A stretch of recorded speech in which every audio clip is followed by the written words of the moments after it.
Денес не вечерва тука традиционално да го поздравиме овој прекрасен настан кој се вика Вешта жена, кој по 10-ти јубилеен пат се одржува тука во Прилеп.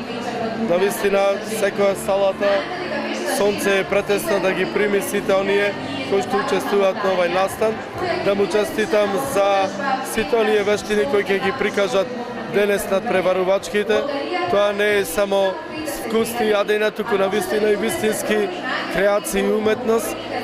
Јас, доколку би бил жири, тешко би се одлучил кој би победил, меѓутоа секојаш еден треба да е победник. Меѓутоа, овој настан многу е добар не само за надпревар, туку и за меѓусебно дружење на жените од Прилеп и затоа локалната самоуправа секојаш максимално го поддржува. Овој настан ќе продолжиме и понатаму да го поддржуваме. Сепак една значајна работа која што се случува во текот на годината во градот Прилеп.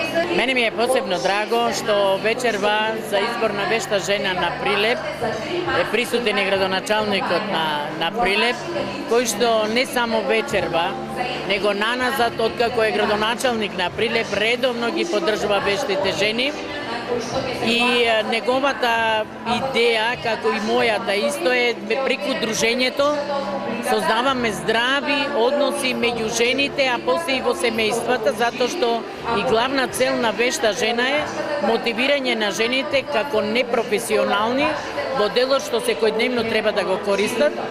И како што семејството представува една целина, така и вештите жени од Прилеп представуваат промотори на Прилеп во делот на надпреварувањето, затоа што се секогаш успешни на републичкото финале, учествуваат традиционално, сепак учествуваат и на етно Вешта жена и се надеваме дека во Прилеп годинава треба да падне паричето од Велес и ќе помогнеме во изградба на црквата, која што очигледно гледаме и преку медиумите се дава еден голем апел, а Вешта жена не само како надпреварувачки, значи сме големи хуманитарци во делот кај што треба да помогнеме.